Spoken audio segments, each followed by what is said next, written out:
그 억만장자는 그녀를 모욕하기 위해 독일어로 주문했다. 여직원은 조용히 미소 지었다. 그가 몰랐던 것은 그녀가 7개 언어를 구사하며 그중 하나가 그의 인생을 영원히 바꿀 것이라는 사실이었다. 황금별 레스토랑은 화려함의 극치를 자랑했다. 수정 샹들리에가 천장에 인공 별자리처럼 매달려 있었고 흰 비단 식탁보와 윤이 나는 은식기에 반짝임을 드리웠다. 이곳은 권력자들이 자신들의 힘을 과시하고 돈이 말보다 더 크게 들리는 곳이었으며 김은정 같은 사람들은 보이지 않는 존재였다. 은정은 완벽하게 균형 잡힌 쟁반을 오른손에 들고 테이블 사이를 걸었다. 그녀는 몇 달 동안 이곳에서 일하며 항상 같은 일상을 반복했다. 일찍 출근하여 청소하고 서빙하고 미소 짓고 발 아프고 자존심만 온전한 채 집으로 돌아가는 것. 왜냐하면 그것이 아무도 그녀에게서 빼앗을 수 없는 유일한 것이었으니까. 그녀의 자존심. 그날 밤 레스토랑은 특히 손님이 많았다. 사업가들, 정치인들, 지역 유명 인사들 모두 웃고 건배하고 앞치마를 두른 유령처럼 자신들을 서빙하는 사람들을 완전히 무시했다. 은정은 잠시 주방 근처에 멈춰 서서 깊은 숨을 쉬었다. 최 셰프는 자신의 자리에서 그녀를 보며 그녀의 표정에서 무언가를 감지했다. 괜찮아, 아가씨. 그는 항상 포옹처럼 들리는 굵은 목소리로 물었다. 네, 셰프님. 그냥 긴 밤이네요. 돈 때문에 자신이 더 낫다고 믿는 사람들을 위해 일할 때는 언제나 밤이 길지. 최 셰프는 앞치마에 손을 닦았다. 하지만 내가 항상 하는 말을 기억해. 품위는 값으로 매길 수 없는 거야. 그리고 넌 저들 모두의 지갑에 있는 돈보다 네 손가락 하나에 더 많은 품위를 가지고 있어. 은정은 희미하게 웃었다. 최 셰프는 그곳에서 그녀를 사람처럼 대하는 몇 안 되는 사람 중 한 명이었다. 다른 이들, 심지어 일부 동료들까지도 그녀를 불평 한마디 없이 형편없는 팁과 경멸하는 시선을 받아들이는 조용한 여자로 보았다. 아무도 몰랐던 것은 그녀가 왜 침묵했는지였다. 아무도 상상하지 못했던 것은 그녀의 어두운 눈 뒤에 숨겨진 것이었다. 그 어두운 눈은 모든 것을 거의 아무도 알아채지 못할 강렬함으로 관찰하고 있었다. 정문이 중요한 인물의 도착을 알리는 특이한 소리를 내며 열렸다. 은정은 본능적으로 몸을 돌려 두 남자가 들어오는 것을 보았다. 첫 번째 남자는 나이가 많았고 흰머리가 완벽하게 뒤로 빗겨져 있었다. 그의 정장은 아마 은정의 연봉보다 더 비쌀 것이다. 그는 인생에서 아무것도 걱정해 본 적 없는 사람들의 타고난 오만함으로 걸었다. 두 번째 남자는 더 젊었고 아마 30대 중반쯤으로 세상이 자신에게 당연히 속해 있다는 것을 아는 상속인의 분위기를 풍겼다. 두 사람은 무언가에 대해 웃고 있었고 레스토랑의 이 매니저는 그들에게 거의 달려갔다. 박 회장님, 오늘 저희와 함께 해주셔서 영광입니다. 회장님께서 좋아하시는 테이블이 준비되어 있습니다. 박준호 회장. 은정은 그 이름을 여러 번 들었다. 그는 지역 전체의 고급 레스토랑 체인을 소유하고 있었고 부동산 투자자였으며 소문에 의하면 자신보다 낮은 사람들을 모욕하는 것을 즐기는 남자였다. 그의 기준으로는 기본적으로 모든 사람이 그랬다. 은정 씨. 이 매니저는 긴장한 표정으로 은정에게 다가왔다. 7번 테이블을 맡아줘. 박 회장님 일행이야. 7번 테이블이요? 하지만 그 테이블은 항상 박 실장이 맡았는데요. 박 실장은 바쁘고 그분들이 방금 도착했어. 지금 가봐. 은정은 뱃속에서 덩어리가 뭉치는 것을 느꼈지만 아무 말 없이 고개를 끄덕였다. 이것은 그녀의 일이었고 그녀는 그 레스토랑에 누구도 상상할 수 없을 만큼 이 일이 필요했다. 그녀는 두 남자가 이미 앉아있는 테이블로 다가갔고 그들은 여전히 사적인 농담에 웃고 있었다. 은정이 도착했을 때 두 사람 모두 그녀를 보지 않았다. 마치 그녀가 가구의 일부인 것처럼 말이다. 안녕하세요 손님들. 황금별 레스토랑에 오신 것을 환영합니다. 제 이름은 김은정이며 오늘 밤 여러분의 서버가 되겠습니다. 먼저 음료를 제공해 드릴까요? 박준호 회장은 마침내 고개를 들었지만 그녀의 눈을 보지는 않았다. 그는 은정이 너무나 잘 아는 시선으로 그녀를 위아래로 훑었다. 평가하고 판단하고 순식간에 무시하는 시선. 이봐, 지훈아. 그는 젊은 남자, 은정이 기억하기로는 그의 아들에게 말했다. 제일 예쁜 애를 보내주셨네. 박지훈이 쿡쿡 웃었다. 아마 메뉴도 읽을 줄 모를걸요, 아버지? 둘은 웃었다. 은정은 프로다운 미소를 유지했지만 속으로는 가슴에 바늘이 박히는 듯한 느낌이었다. 그녀는 이런 종류의 말을 참는 법을 배웠다. 그녀는 대답하는 것이 상황을 악화시킬 뿐이라는 것을 배웠다. 무엇을 드시겠어요? 그녀는 침착한 목소리로 반복했다. 박준호 회장은 메뉴를 집어들고 과장된 주의를 기울여 살피는 척했다. 그리고 그의 아들을 불길한 미소로 바라보았다. 알지 지훈아? 오랜만에 즐거웠어. 이 아가씨는 고등학교도 겨우 졸업한 것 같아. 아마 네, 손님과 팁 감사합니다. 외에는 아무것도 모를걸. 아버지, 너무 심하게 굴지 마세요. 박지훈이 가짜 연민으로 말했다. 분명히 계산은 할 줄 알 거예요. 우리가 절대 주지 않는 팁을 어떻게 계산하겠어요? 더 많은 웃음. 은정은 손에 든 펜을 너클이 하얗게 변할 정도로 세게 쥐었지만 그녀의 얼굴은 흔들림 없었다. 그리고 박준호 회장은 모든 것을 바꿀 행동을 했다. 그는 수백만 달러 규모의 협상에서 사용하는 그 포식자 같은 미소를 지으며 앞으로 몸을 기울이고 독일어로 말하기 시작했다. 단순한 독일어가 아니었다. 격식 있고 전문적이며 의도적으로 복잡한 독일어였다. 나는 너희 레스토랑에서 가장 비싼 와인 한 병을 주문하고 싶지만 이 가난한 아가씨가 내가 무슨 말을 하는지 이해할 수 있을지 의심스럽다. 아마 내가 중국어를 한다고 생각하겠지. 은정은 모든 단어, 모든 경멸적인 뉘앙스를 분명히 들었다. 그는 가장 비싼 와인 한 병을 원하지만 이 불쌍한 아가씨가 무슨 말을 하는지 이해할 수 있을지 의심스럽다고 말했다. 아마 그녀는 자신이 중국어를 한다고 생각할 것이다. 박지훈은 손바닥으로 테이블을 치며 폭소했다. 아버지, 너무하세요. 저 얼굴 좀 봐요. 무슨 말인지 전혀 모르는 표정인데요. 당연히 모르지. 박준호 회장은 자신에게 매우 만족한 듯 의자에 기대어 앉았다. 이런 사람들은 한국어도 겨우 할 줄 알아. 독일어라니? 그러려면 진짜 교육을 받아야지. 분명히 그녀는 그런 교육을 받아본 적 없어. 은정은 미동도 없었다. 심장은 격렬하게 뛰었지만 수치심 때문이 아니었다. 그것은 다른 종류의 감정이었다. 수년간의 연습을 통해 통제하는 법을 배운 감정이었다. 왜냐하면 은정은 모든 단어, 외국어 뒤에 숨겨진 모든 모욕을 이해했기 때문이다.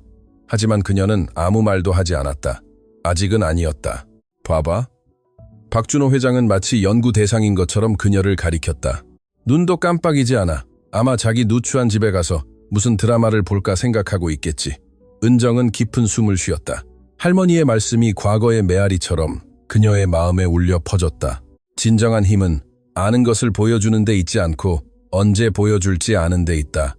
고구, 김선옥 할머니, 그녀에게 모든 것을 가르쳐준 여인.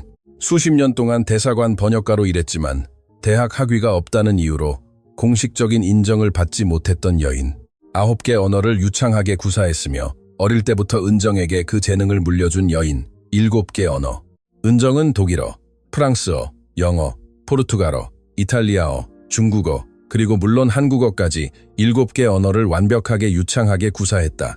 각 언어는 할머니의 부엌에서 긴 밤 동안 녹음된 소리를 들으며 할머니가 보물처럼 간직했던 낡은 책들을 통해 배웠다. 하지만 아무도 몰랐다. 왜냐하면 은정은 외모로 판단하는 세상에서 너무 일찍 자신의 패를 보여주는 것이 치명적인 실수라는 것을 배웠기 때문이다. 좋아. 박준호 회장은 지루한 표정으로 한국어로 바꾸어 말했다. 네가 아무것도 이해하지 못한다는 게 분명하니 간단히 말해줄게. 샤토마고 2005년산 한 병 가져와. 그리고 제대로 된 온도로 가져와야 할 거야. 여기서 그런 걸 알기나 한다면 말이야. 네, 손님. 바로 가져다 드리겠습니다. 은정은 침착한 걸음으로 물러났고 그녀의 마음은 방금 일어난 모든 것을 처리하고 있었다.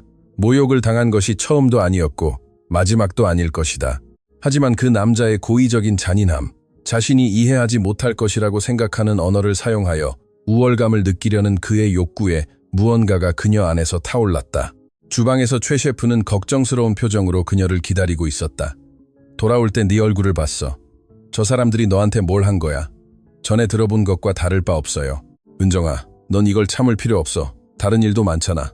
할머니 약값을 감당할 만큼 버는 다른 일은 없어요, 셰프님. 아시잖아요. 최 셰프는 한숨을 쉬었다. 그는 은정의 상황을 알고 있었다. 그녀의 할머니가 아프고 병원비가 쌓여가고 은정이 생계를 위해 이중 교대 근무를 하고 있다는 것을 알고 있었다. 그들이 너한테 뭐라고 했는데? 은정은 잠시 망설였다. 그 나이든 분이 독일어로 말했어요. 제가 이해 못할 거라고 생각했겠죠. 저에 대해 끔찍한 말을 했어요. 최 셰프의 눈이 커졌다. 그리고 넌? 모든 단어를 이해했어요. 그들 사이에 무거운 침묵이 흘렀다. 최 셰프는 은정에 대해 다른 사람들이 모르는 몇 가지를 알고 있었다. 그녀가 다르다는 것을, 그녀가 완전히 설명하지 않는 어떤 특별함이 있다는 것을 알고 있었다. 어떻게 할 거야? 은정은 박준호 회장이 주문한 와인병을 가져와 쟁반에 놓았다. 당분간은 제 일이나 해야죠. 그 다음은 지켜봐야죠. 그녀는 프로토콜에 따라 박준호 회장에게 병을 보여주며 테이블로 돌아갔다.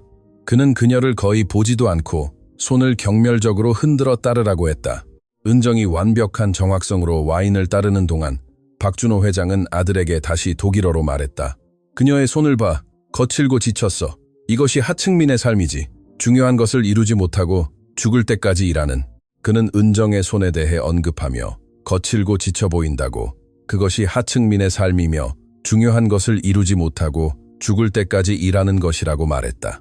박지훈은 같은 언어로 덧붙이며 고개를 끄덕였다. 적어도 얼굴은 예쁘네요. 아마 그게 그녀가 가진 유일한 것일 겁니다. 은정은 무표정한 표정을 유지했지만 속으로는 무언가가 변하고 있었다. 수년간 피해왔던 결심이 이제는 불가피해 보였다.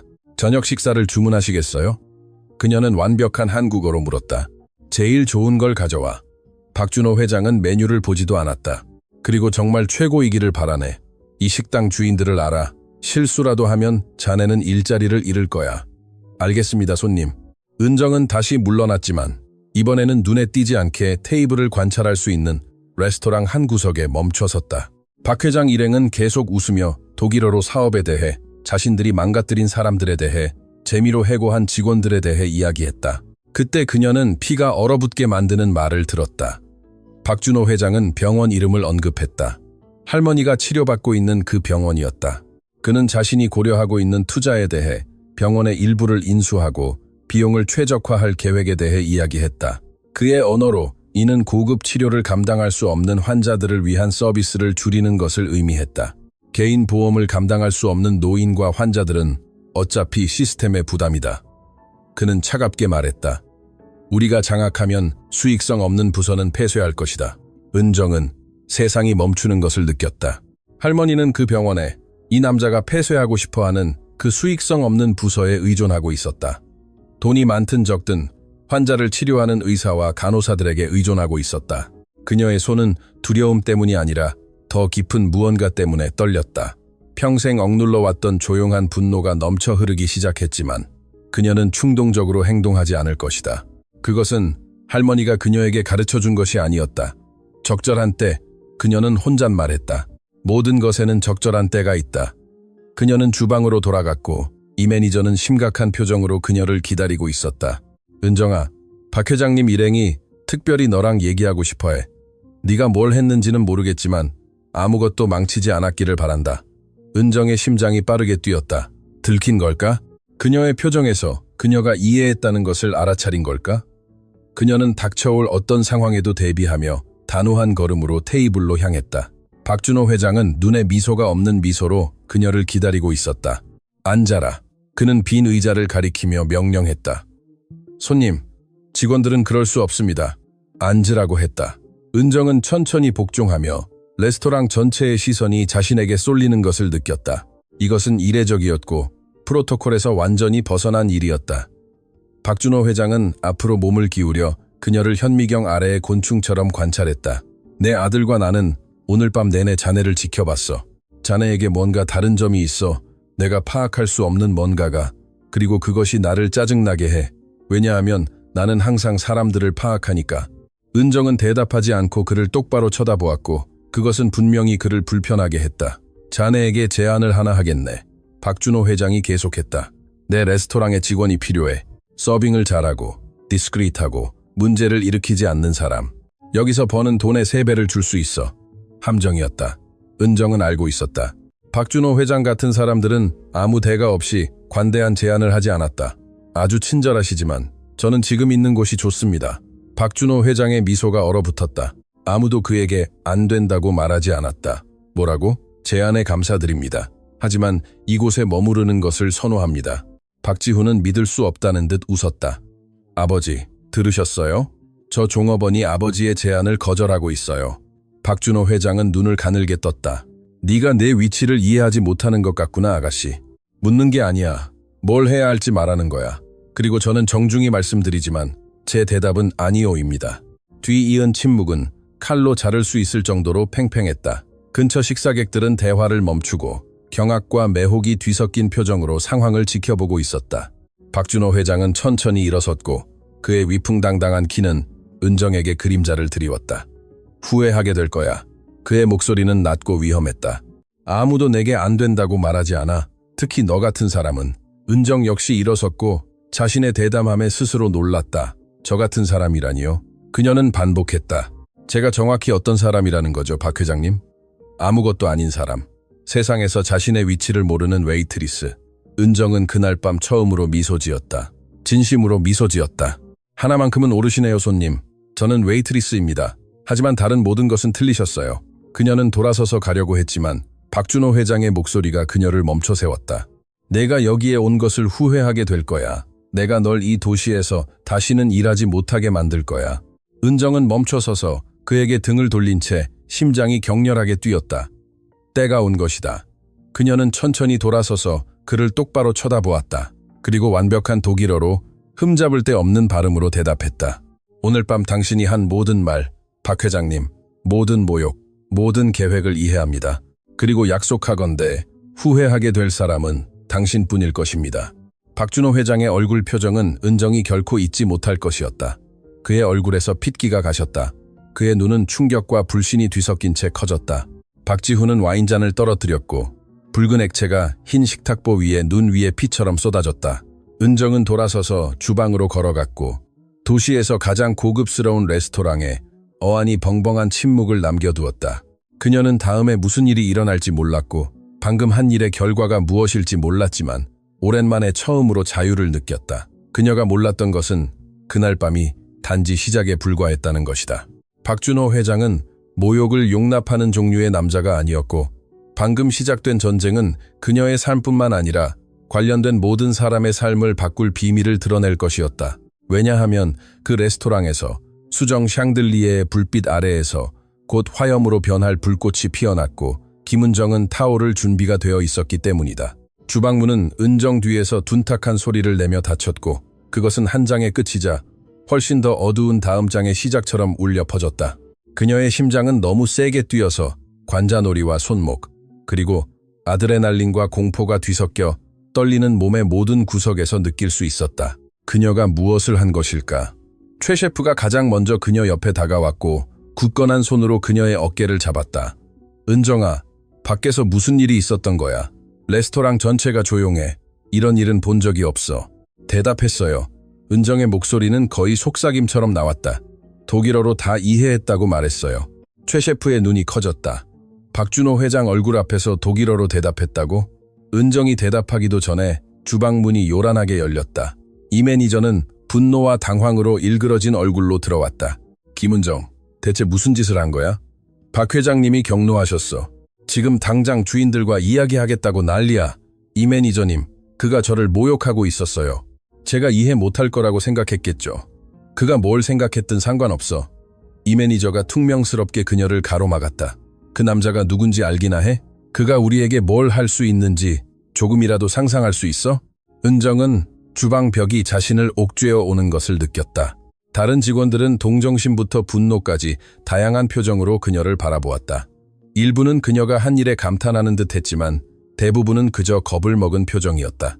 이 매니저님, 최 셰프가 끼어들었다. 무슨 일이 있었든 은정이는 우리 최고의 직원 중 한 명입니다. 우리는 그럴 수 없습니다. 조용히 해, 최 셰프. 이건 내 일이 아니야. 이 매니저는 차가움이 뚝뚝 떨어지는 눈으로 은정을 향해 돌아서서 말했다. 넌 무급정직이야. 주인들이 널 어떻게 할지 결정할 때까지 이제 뒷문으로 나가. 박 회장님에게 네가 나가는 모습을 보여주고 싶지 않아. 은정은 배를 한 대 맞은 것 같은 느낌이었다. 무급정직. 그 단어들이 그녀의 마음속에 울려 퍼졌고 할머니의 약값, 밀린 청구서, 며칠 안에 내야 할 월세를 생각했다. 이 매니저님, 제발, 저는 이 일이 필요해요. 할머니가 아프세요. 영웅 행세를 하기 전에 그 생각을 했어야지. 이 매니저가 뒷문을 가리켰다. 나가. 지금 당장. 은정은 최 셰프의 눈에서 어떤 지지를 찾으려 했지만 그는 무력감에 고개를 숙일 뿐이었다. 그녀가 할 수 있는 일은 아무것도 없었다. 이 매니저에게 맞설 수도, 박 회장의 이름에 무게에 맞설 수도 없었다. 손을 떨며 은정은 앞치마를 벗어 스테인리스 스틸 테이블 위에 놓았다. 그녀는 뒷문으로 걸어갔고 한 걸음 한 걸음이 마치 낭떠러지로 향하는 것 같았다. 밖은 어두웠고 쓰레기와 습한 냄새가 났다. 은정은 벽돌벽에 기대어 참았던 눈물을 마침내 흘려보냈다. 이제 무엇을 해야 할까? 주머니에서 전화가 진동했다. 알 수 없는 번호에서 온 문자 메시지였다. 오늘 밤 아주 큰 실수를 저질렀고 그 실수는 대가를 치러야 할 것이다. 조만간 지켜볼 사람으로부터 그녀의 등골에 한기가 흘렀다. 박준호 회장, 박지훈, 혹은 그들을 위해 일하는 누군가. 그 메시지는 분명한 위협이었지만 그들이 이미 하지 않은 것을 그녀에게 무엇을 할 수 있을까? 대답은 그녀가 상상했던 것보다 빨리 찾아올 것이다. 은정은 텅 빈 거리를 걸어 버스 정류장으로 향했다. 그 시간대에는 대중교통이 드물었고 그녀는 거의 40분 동안 어둠 속에서 기다려야 했다. 끊임없이 뒤를 돌아보며 누군가 그림자 속에서 자신을 지켜보고 있다는 느낌을 받았다. 마침내 도시 외곽에 있는 작은 아파트에 도착했을 때 그녀는 할머니 선옥 씨가 창가에 있는 좋아하는 의자에 앉아 도시의 멀리 있는 불빛을 바라보며 깨어있는 것을 발견했다. 일찍 왔구나. 내 아가. 김선옥 할머니의 목소리는 약했지만 언제나처럼 따뜻했다. 무슨 일 있었니? 은정은 할머니 옆에 무릎을 꿇고 주름진 손을 자신의 손으로 감쌌다. 어떻게 진실을 말해야 할까? 그들이 생존할 수 있게 해주는 그 일자리를 잃었다는 것을 어떻게 설명해야 할까? 할머니, 오늘 밤 제가 무슨 일을 저질렀어요. 아마 하지 말았어야 할 일이었을지도 몰라요. 선옥 할머니의 눈은 병으로 지쳤음에도 불구하고 나이가 무디게 할 수 없었던 그 날카로운 총명함으로 빛났다. 모든 것을 말해다오, 은정아. 아무것도 빼놓지 말고. 그리고 은정은 그렇게 했다. 박 회장 일가에 대해, 독일어로 된 모욕에 대해, 병원 인수 계획에 대해, 자신의 대답과 그에 따른 결과에 대해 이야기했다. 이야기를 마쳤을 때 그녀는 할머니의 얼굴에서 실망을 볼 것이라고 예상했다. 대신 그녀는 자부심을 보았다. 잘했어, 내 아가. 선옥 할머니는 놀라운 힘으로 은정의 손을 꽉 쥐었다. 정확히 네가 해야 할 일을 한 거야. 하지만 할머니, 저 일자리를 잃었어요. 어떻게 우리가... 내 말을 들어라. 선옥 할머니는 단호하게 그녀를 가로막았다. 나는 평생 침묵하며 살았어. 평생 저 박 회장 같은 사람들이 우월감을 느낄 수 있도록 보이지 않는 존재로 살았지. 나는 대사들을 위해, 대통령들을 위해, 나라 전체를 다스리는 사람들을 위해 통역했지만 그들 중 누구도 내 이름을 몰랐어. 아무도 나에게 감사하지 않았고 아무도 커피를 서빙하고 그들의 말을 번역하는 여자 이상으로 보지 않았어. 이제 두 사람 모두의 뺨에 눈물이 흘렀다. 나는 네가 그렇게 살기를 원치 않아, 은정아. 나는 네가 침묵 속에서 네 삶을 살기를 원치 않아. 너에게는 재능이 있어. 내가 온 마음을 다해 너에게 준 재능이지. 그리고 그 재능은 숨기기 위한 것이 아니라 사용하기 위한 것이야. 자신을 지키고 스스로를 지킬 수 없는 다른 사람들을 지키기 위해. 은정은 할머니를 안았고 팔 아래로 연약한 몸과 한때 단단했던 살이 튀어나온 뼈, 약하게 뛰지만 꺾이지 않는 심장을 느꼈다. 무서워요, 할머니. 그 남자는 힘이 있어요. 우리를 파멸시킬 수 있어요. 명예 없는 힘은 그저 소음일 뿐이야, 내 아가. 그리고 아무리 큰 소음이라도 결국은 꺼지기 마련이지. 그날 밤 은정은 거의 잠들 수 없었다. 그녀의 마음은 레스토랑에서의 사건, 박준호 회장의 말, 문자 메시지의 위협, 미래의 불확실성으로 계속 맴돌았다. 눈을 감을 때마다 그녀가 독일어를 했을 때 비웃음에서 분노로 변했던 억만장자의 얼굴이 보였다. 다음 날, 그녀의 상황은 더욱 분명해졌다. 이 매니저와 통화하려 레스토랑에 전화했을 때 아무도 받지 않았다. 직접 찾아갔을 때 경비원은 더 이상 환영받지 못한다며 그녀의 입장을 막았다. 죄송합니다, 아가씨. 항상 그녀를 잘 대해주던 나이든 경비원은 진심으로 미안해 보였다. 윗선에서 지시가 내려왔습니다. 들여보낼 수 없어요. 하지만 제 물건, 마지막 급여는요, 우편으로 보내드릴 겁니다. 해고 통지서와 함께요. 해고 통지서, 정직이 아니라 해고였다. 은정은 멍한 상태로 도시를 걸었다. 이제 무엇을 해야 할까? 그녀는 아마 2주 정도 버틸 수 있는 저축액밖에 없었다. 그 이후의 일은 생각하고 싶지 않았다. 그녀의 전화가 울렸다. 알 수 없는 번호였지만 전날 밤의 위협 메시지와는 달랐다. 김은정 씨? 전문적이고 차가운 남자의 목소리였다. 네, 저입니다. 법무법인 박 회장 그룹의 강변호사입니다. 제 고객은 오늘 오후에 김은정 씨와 만나기를 원합니다. 긴급한 사안입니다. 은정의 심장이 잠시 멈췄다. 저와 만나요? 왜요? 그것은 직접 만나서 논의할 것입니다. 박 회장 그룹의 본사 사무실로 1시간 내에 오시기 바랍니다. 주소는 메시지로 보내드리겠습니다. 불참하지 않을 것을 강력히 권고합니다. 은정이 대답하기도 전에 전화는 끊겼다. 몇 분 후 그녀는 주소를 받았다. 강남 비즈니스 지구에 있는 사무실 건물로. 그녀 같은 사람들은 보통 바닥을 청소하기 위해 들어가는 곳이었다. 그녀의 일부는 그 소환을 무시하고 싶었지만 다른 일부, 할머니가 문제로부터 도망치지 말라고 가르친 그 부부는 가야 한다는 것을 알았다. 그들이 무엇을 원하는지 알아야 했다. 닥쳐올 일을 직시해야 했다. 그녀는 가지고 있는 가장 좋은 옷을 입었다. 단순한 흰색 블라우스, 어두운 치마, 중고 상점에서 샀지만 여전히 단정해 보이는 신발. 거울에 비친 자신의 모습을 보며 깊은 숨을 쉬었다. 할 수 있어. 그녀는 속삭였다. 할 수 있어. 박 회장 그룹 건물은 돈의 힘을 상징하는 기념비처럼 하늘로 솟아오른 유리와 철골탑이었다. 은정은 회전문을 통해 들어갔고 자신의 아파트 전체보다 넓은 로비에 들어섰다. 흠잡을 데 없이 차려입고 전문적인 지루함이 묻어나는 표정의 접수원은 은정을 위아래로 훑어보았다. 은정이 너무나 잘 아는 그 시선으로 말이다. 무엇을 도와드릴까요? 약속이 있습니다. 김은정입니다. 접수원의 표정이 변했다. 알아봄, 호기심, 연민, 물론이죠. 기다리고 계십니다. 27층입니다. 엘리베이터는 오른쪽에 있습니다.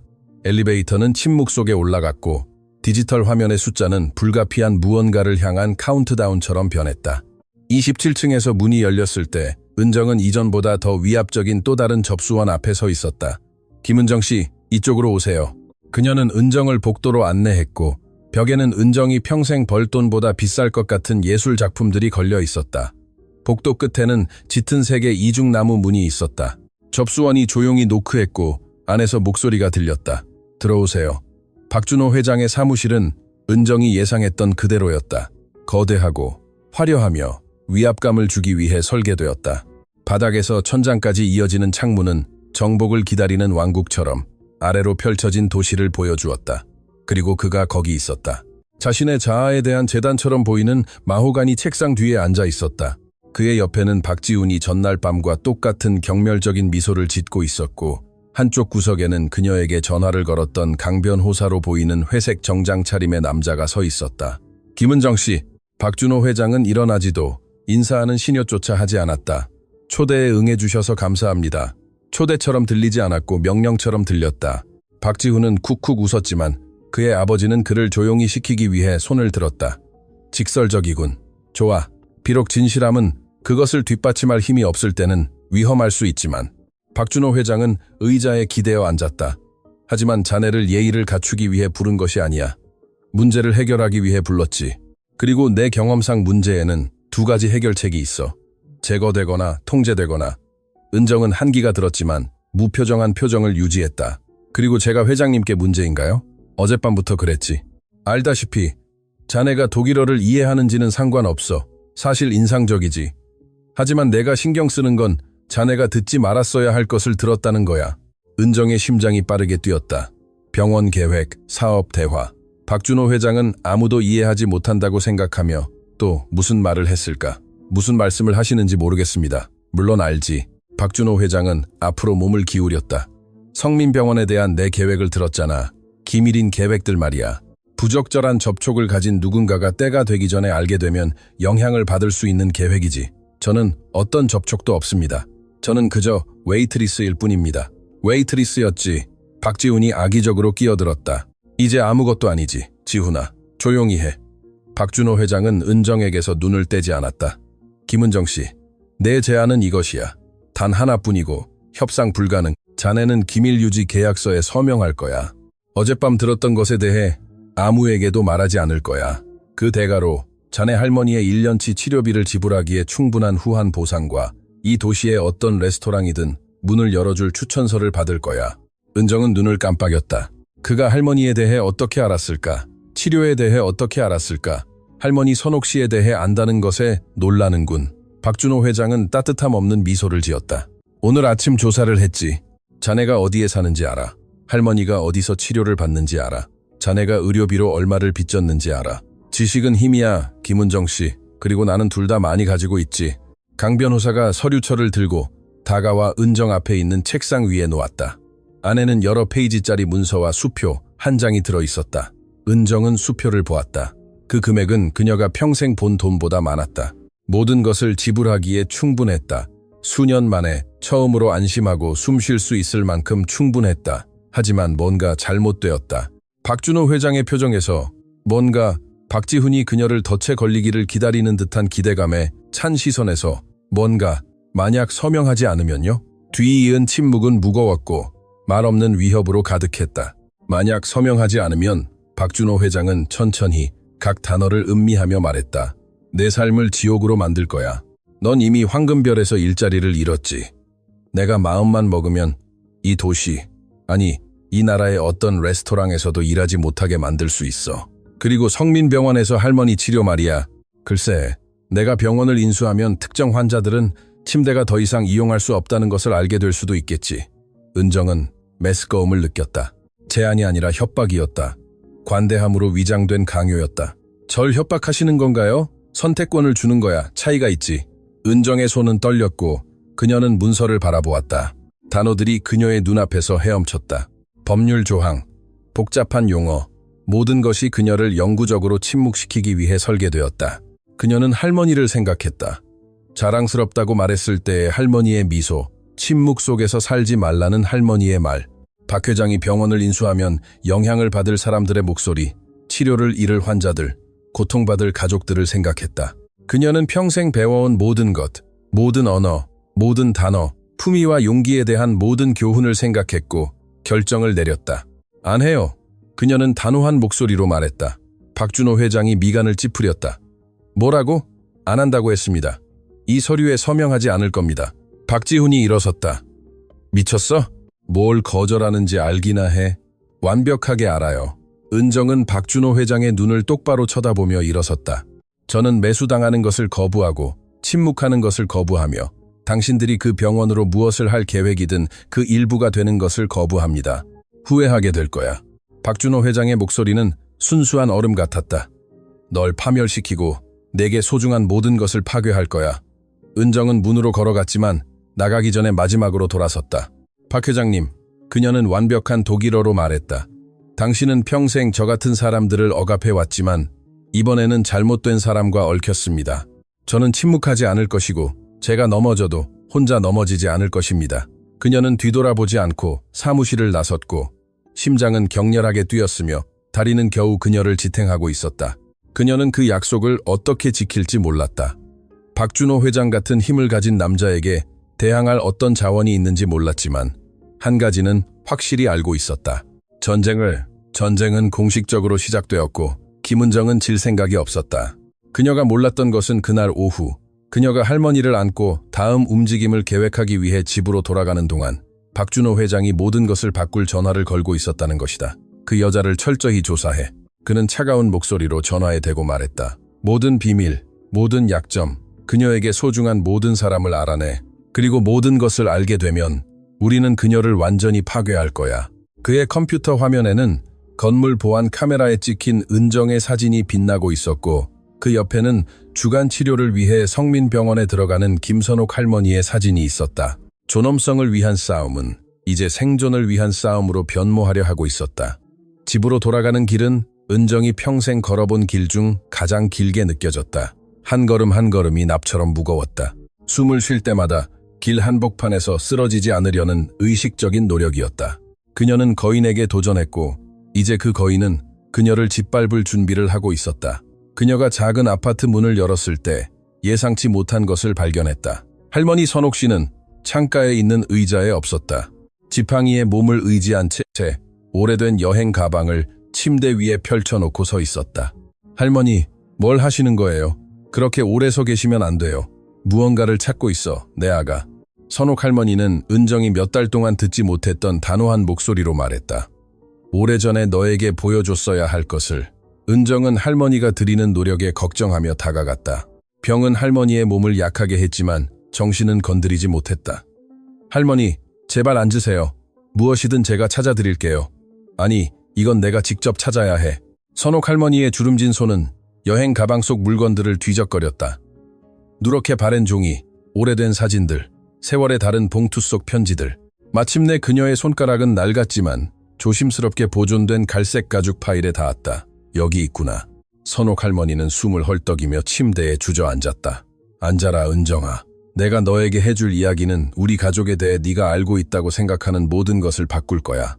은정은 복종했고 호기심과 두려움이 뒤섞인 채 심장이 뛰었다. 할머니가 어떤 비밀을 가지고 있을까? 그것이 지금 일어나고 있는 일과 무슨 관련이 있을까? 아주 오래전에 네가 태어나기 전 나는 외교관 가족들을 위한 통역가로 일했단다. 선옥 할머니가 말하기 시작했고 그녀의 목소리는 수십 년 전으로 거슬러 올라갔다. 나는 학위가 없었지만 9개 언어를 구사했어. 내가 너를 가르친 방식과 똑같이 배웠지. 들으면서, 연습하면서, 전 세계 사람들과 함께 살면서. 그건 알아요, 할머니. 네가 모르는 건 내가 통역가 경력의 마지막 몇 년 동안 누구를 위해 일했는지야. 선옥 할머니는 파일에서 흑백 사진 한 장을 꺼냈다. 그 안에는 훨씬 젊은 시절에 자신과 은정이 알아보지 못하는 정장 차림의 남자가 함께 있었다. 이 남자는 박효찬, 박준호 회장의 아버지였어. 은정은 발밑의 땅이 갈라지는 것을 느꼈다. 할머니는 5년 동안 박 회장 일가를 위해 일하셨어요. 나는 그들의 모든 국제협상에서 개인 통역가였단다. 박효찬은 내 도움으로 제국을 건설했어. 계약을 번역하고 거래를 성사시키고 전 세계 파트너들과 소통을 원활하게 했지. 선옥 할머니는 계속 말하며 눈물을 흘리기 시작했다. 박효찬은 그의 아들과는 달랐어.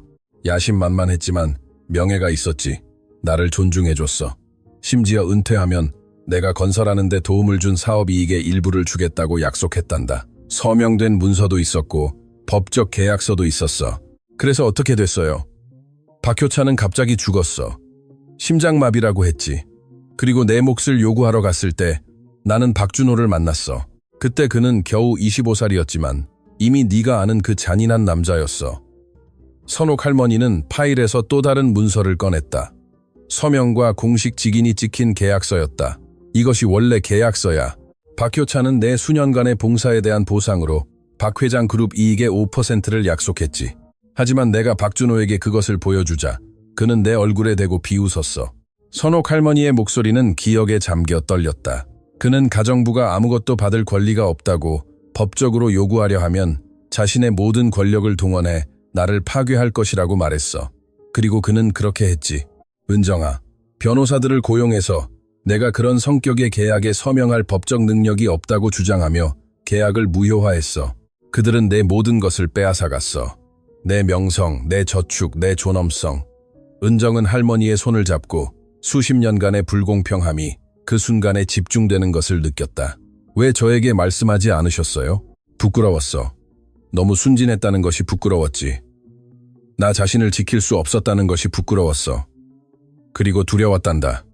은정아, 언젠가 네가 박 회장 일가와 마주쳤을 때 그들이 네가 누구인지 알아내고 너를 해칠까봐 두려웠어. 하지만 이제 그들은 제가 누구인지 알아요. 맞아. 선옥 할머니는 은정의 손을 꽉 쥐었다. 그래서 네가 모든 진실을 알아야 해. 왜냐하면 이 파일 안에는 박준호가 내가 가지고 있다는 것을 모르는 다른 무언가가 있거든. 그녀는 오래된 밀랍으로 봉인된 두툼한 봉투를 꺼냈다. 박효찬을 위해 일하는 동안 나는 많은 문서를 번역했어.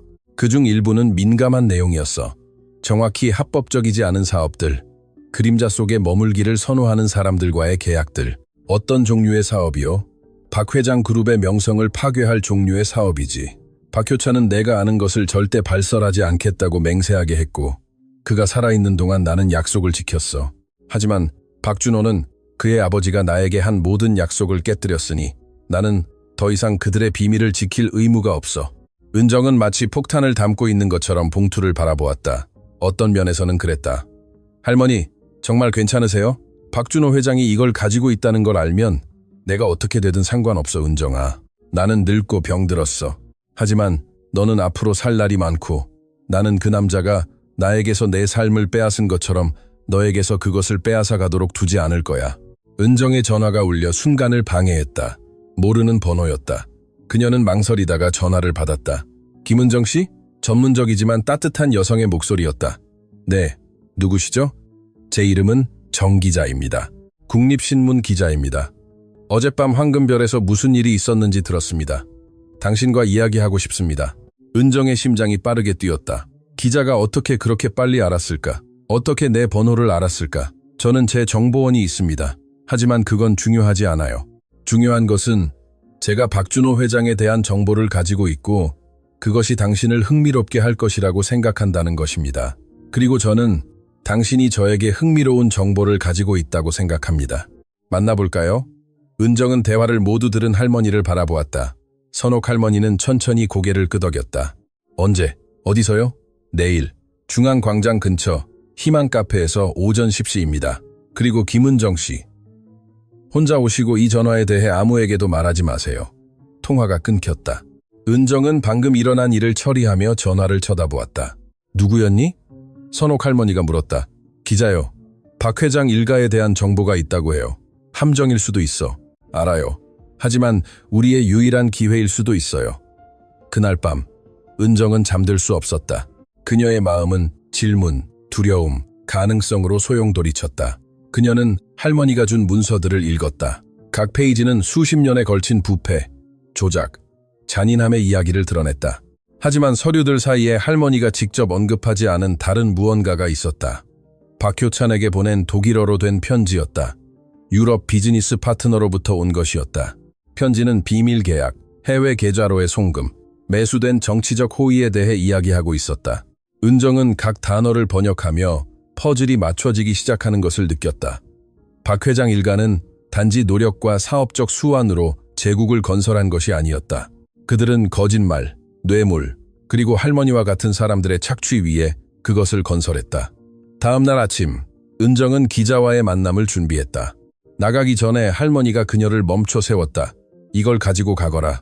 그녀는 작은 은 목걸이를 건네주었다. 내 엄마 것이란다. 그 애도 너처럼 용기가 있었어. 김미숙은 젊은 나이에 죽었지만 두려움 없이 살았지. 오늘 그걸 기억하렴. 은정은 할머니를 힘껏 안았다.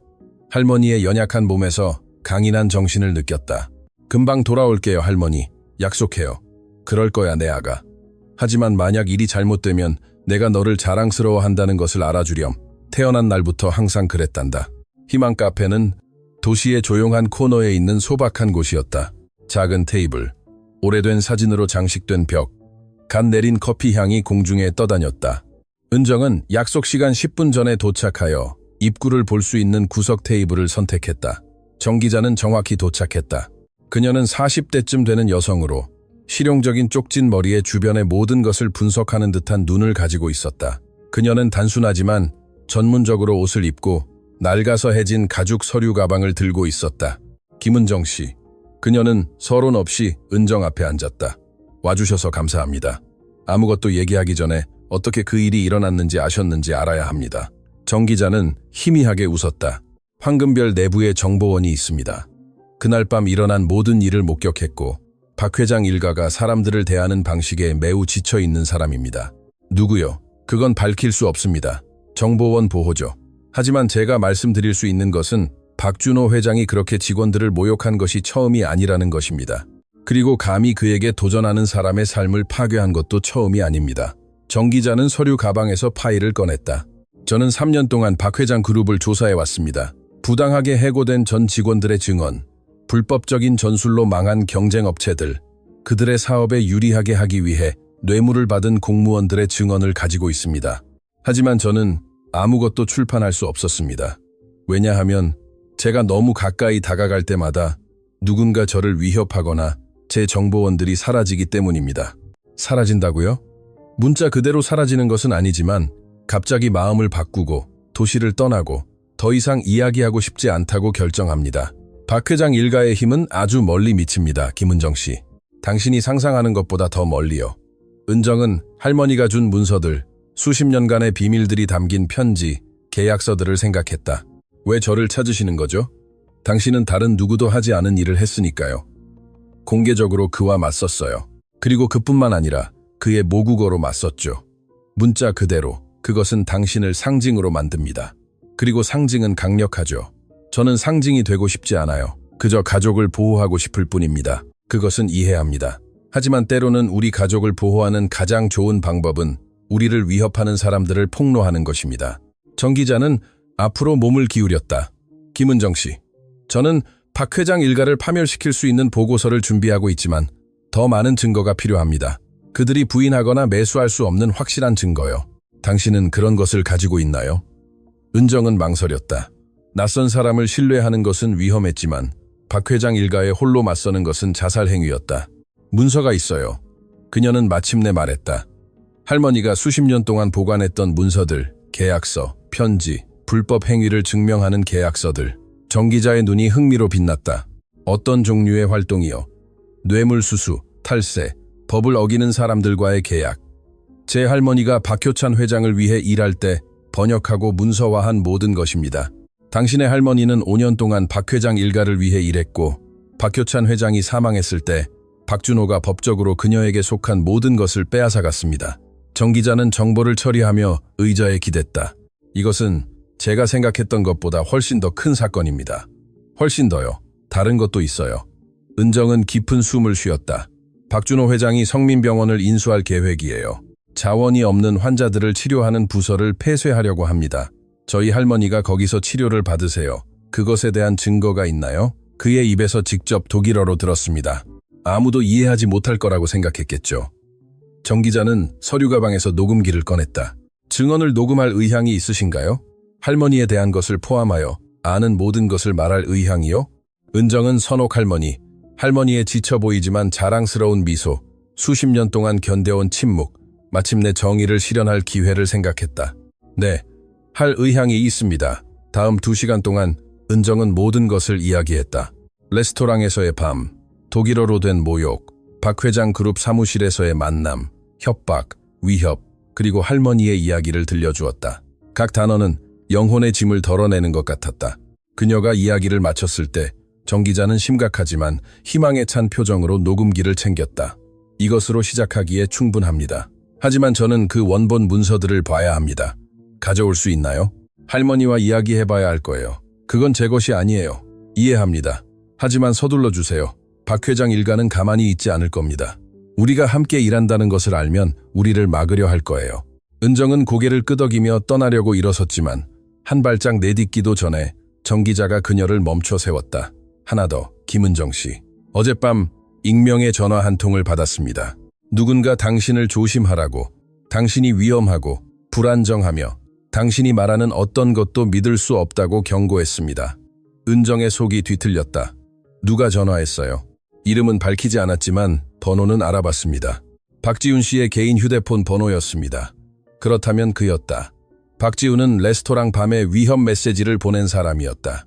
박지훈은 그녀가 자신을 변호하기도 전에 그녀의 신뢰를 떨어뜨리려 하고 있었다. 그런데 왜 저와 만나기로 결정하셨어요? 정 기자는 미소 지었다. 제 경험상 박지훈 같은 사람이 사람을 만나기도 전에 그 사람의 명성을 훼손하려 한다면 그 사람은 그들이 두려워하는 무언가를 가지고 있다는 뜻이기 때문입니다. 그리고 저는 그게 뭔지 알고 싶습니다. 은정은 희망과 공포가 뒤섞인 채 카페를 나섰다. 그녀에게는 동맹이 있었고 계획도 있었지만 그녀를 침묵시키기 위해 어떤 짓이든 할 강력한 적들도 있었다. 버스 정류장으로 걸어가는 동안 그녀의 전화가 문자 메시지로 진동했다. 최 셰프에게서 온 것이었다. 은정아, 급히 너를 봐야 해. 박 회장 일가에 대해 알아낸 게 있는데 네가 알아야 해. 네 할머니에 대한 거야. 제발. 밤 11시 이후에 레스토랑이 문을 닫으면 와줘. 뒷문으로 들어와. 중요해. 은정은 메시지를 3번 읽었다. 최 셰프가 할머니에 대해 뭘 알 수 있을까? 왜 그렇게 긴급하고 비밀스러울까? 뭔가 잘못되었지만 동시에 최 셰프는 항상 그녀에게 친절했고 항상 그녀를 보호했다. 그녀는 그를 믿을 수 있었다. 누군가를 믿을 수 있었다. 은정이 몰랐던 것은 같은 시각 박 회장 그룹 사무실에서 박준호 회장이 자신이 주문했던 조사 보고서를 받고 있었다는 것이다. 그리고 그 보고서에 담긴 내용은 김은정이 실제로 누구인지 밝힐 뿐만 아니라 두 가족을 아무도 상상하지 못했던 방식으로 연결하는 비밀을 드러냈다. 명성 이상의 것을 파괴할 비밀, 삶을 파괴할 비밀이었다. 시계는 밤 10시 40분을 가리키고 있었고 은정은 황금별에서 2블록 떨어진 곳에서 버스에서 내렸다. 거리는 거의 텅 비어 있었고 가로등이 젖은 포장도로에 길게 그림자를 들이우며 희미하게 빛나고 있었다. 오후에 비가 내렸고 공기 중에는 여전히 흙과 아스팔트 냄새가 났다. 레스토랑을 향해 한 걸음 한 걸음 내디딜 때마다 그녀의 가슴 속 불안감은 커졌다. 최 셰프의 메시지가 계속 머릿속을 맴돌았다. 그가 할머니에 대해 무엇을 알 수 있을까? 왜 그렇게 미스터리할까? 왜 문 닫은 후에 몰래 만나야 할까? 집을 나서기 전에 은정은 망설였다. 선옥 할머니는 그녀의 불안감을 눈치챘다. 이 시간에 어디 가니? 내 아가 최 셰프님이 만나자고 하셨어요. 중요한 정보가 있대요. 최 셰프? 선옥 할머니는 미간을 찌푸렸다. 왜 전화로 말할 수 없다는 거니? 저도 모르겠어요, 할머니. 하지만 최 셰프님은 항상 저에게 잘해주셨어요. 믿어요. 선옥 할머니는 말 너머를 보는 듯한 눈으로 그녀를 바라보았다. 조심하거라, 은정아. 전쟁 중에는 친구조차도 자신도 모르게 적이 될 수 있단다. 은정은 조심하겠다고 약속했지만 이제 레스토랑 뒷문으로 이어지는 골목 앞에 서자 할머니의 경고가 어쩌면 더 주의 깊게 들었어야 할 메아리처럼 울려 퍼졌다. 골목은 어두웠다. 유일한 빛은 뒷문 위의 램프에서 나왔는데 꺼질 듯 말 듯 깜빡거렸다. 은정은 천천히 걸어갔고 감각은 예민해졌고 심장은 점점 더 격렬하게 뛰었다. 문은 반쯤 열려 있었다. 최 셰프님? 그녀는 조용히 부르며 조심스럽게 문을 밀었다. 주방은 어둑했다. 스테인리스 스틸 표면은 항상 켜져 있는 비상등 아래 희미하게 빛났다. 모든 것이 조용했다. 너무나 조용했다. 최 셰프님, 여기 계세요? 그녀의 오른쪽에서 나는 소리에 그녀는 갑자기 몸을 돌렸다. 그림자에서 한 형체가 나타났지만 최 셰프가 아니었다. 박지훈 회장이었다. 은정의 심장은 잠시 멈췄다가 통제 불능으로 세차게 뛰기 시작했다. 그녀는 본능적으로 뒤로 물러섰지만 또 다른 형체가 그녀 뒤에 나타나 출구를 막았다. 박준호 회장이었다. 안녕하세요, 김은정 씨. 박준호 회장의 목소리는 부드럽고 거의 친절했지만 그래서 더욱 섬뜩했다. 저희 초대에 응해주셔서 감사합니다. 최 셰프님은 어디 계세요? 은정은 침착함을 유지하려 애썼음에도 불구하고 목소리가 떨리며 간신히 물었다. 최 셰프? 박지훈이 경멸적으로 쿡쿡 웃었다. 집에서 편안하게 자고 있을 겁니다. 우리가 그의 이름을 이용해서 당신을 여기로 데려왔다는 것을 그는 전혀 몰라요. 메시지는 처음부터 함정이었다. 은정은 자신이 얼마나 쉽게 속았는지 깨닫고 메스꺼움을 느꼈다. 무엇을 원하세요? 박준호 회장은 천천히 그녀에게 다가왔고 그의 신발은 한 걸음 한 걸음 주방 바닥에 울려 퍼졌다. 제가 원하는 것은 김은정 씨, 오늘 오후 특정 보고서를 받은 이후로 저를 괴롭혀온 무언가를 이해하는 것입니다. 그는 안주머니에서 봉투 하나를 꺼냈다. 보시다시피 제가 당신을 조사하라고 명령했을 때 저는 일반적인 것을 찾을 것이라고 예상했습니다. 빚, 가족 문제, 어쩌면 당신을 압박하는 데 사용할 수 있는 어떤 부끄러운 비밀. 하지만 제가 발견한 것은 훨씬 더 흥미로웠습니다. 그는 봉투를 열고 여러 문서를 꺼냈다. 당신의 어머니, 김미숙 씨가 아주 오래전에 당신이 태어나기 전 잠깐 제 아버지를 위해 일했다는 것을 알고 있었나요? 은정은 발밑에 땅이 흔들리는 것을 느꼈다.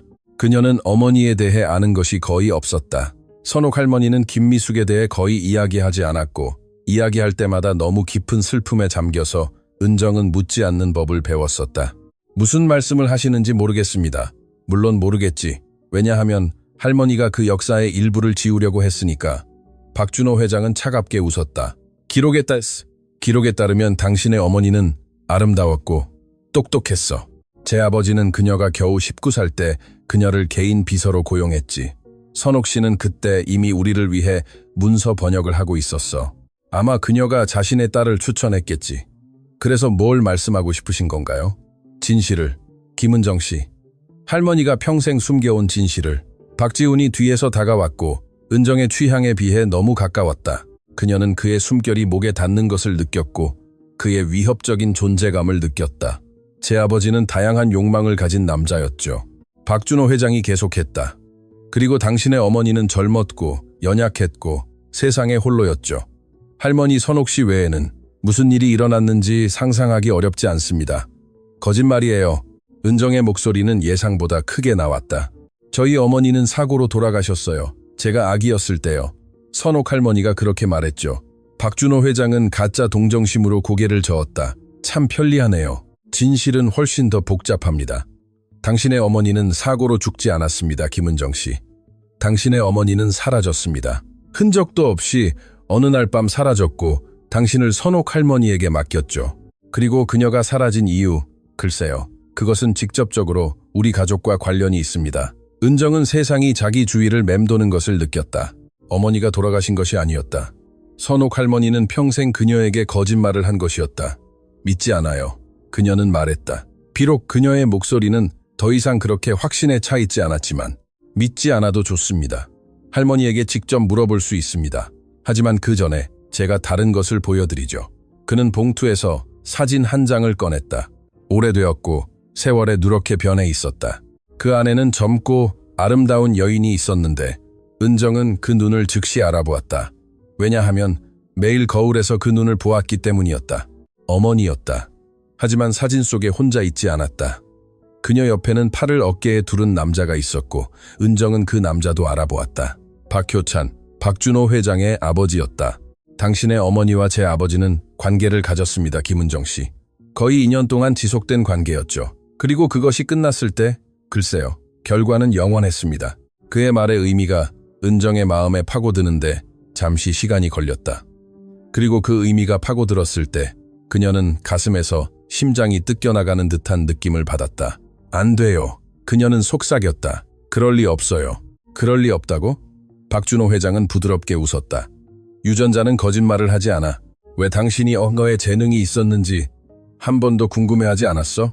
선옥 할머니는 9개를 구사하는 것은 맞지만 제 아버지는 12개를 구사했습니다. 그는 언어 천재였죠.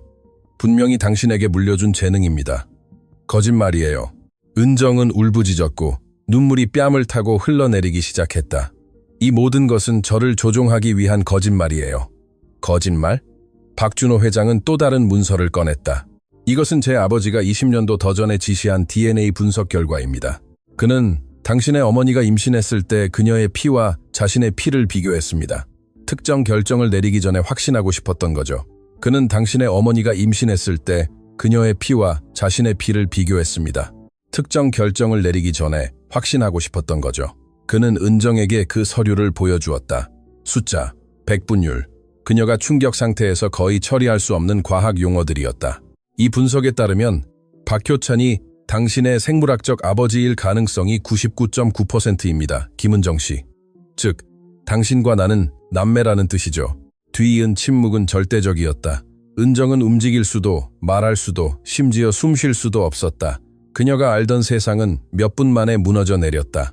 물론 박준호 회장은 아무렇지도 않은 어조로 계속했다.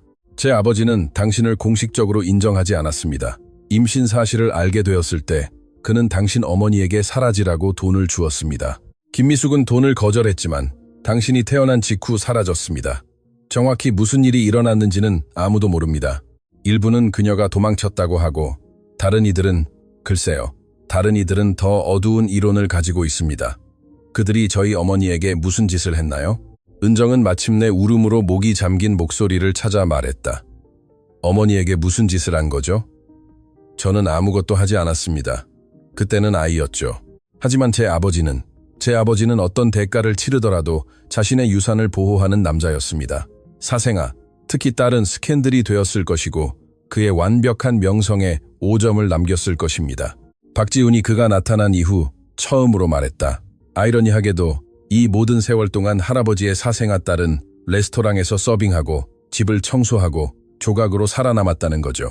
우리는 기술적으로 당신의 것이기도 한 모든 것을 상속받았는데 말입니다. 닥쳐, 지훈아.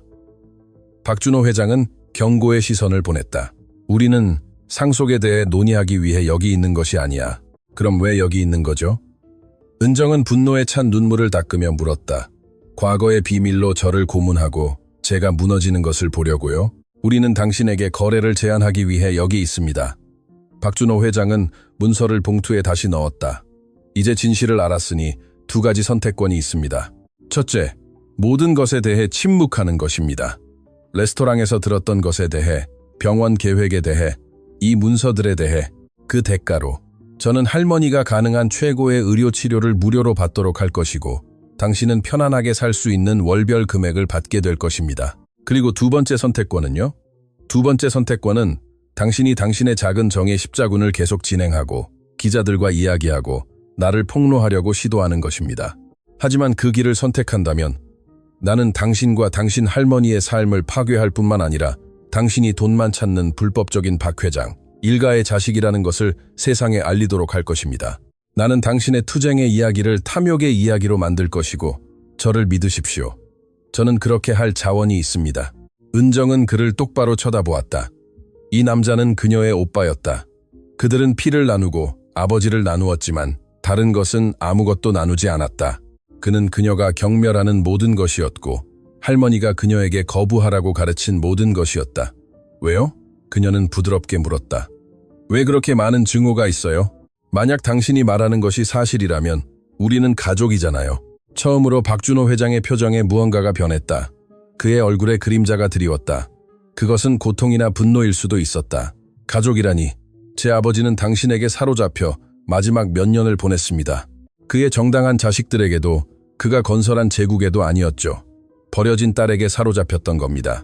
죽기 전에 그는 제게 자신의 인생에서 가장 큰 실수는 당신을 인정하지 않은 것이라고 고백했습니다.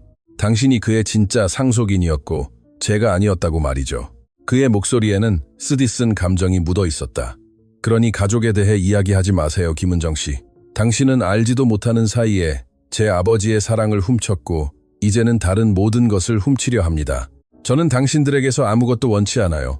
은정은 단호하게 말했다. 저는 할머니와 어머니, 그리고 당신의 가족이 파괴한 모든 사람들을 위한 정의만을 원합니다. 그럼 두 번째 선택권을 고른 거로군. 박준호 회장이 신호를 보내자 그림자에서 두 남자가 나타났다. 보디가드들인 듯했다. 크고 위협적이며 불쾌한 일에 익숙한 전문가들의 텅 빈 표정을 짓고 있었다.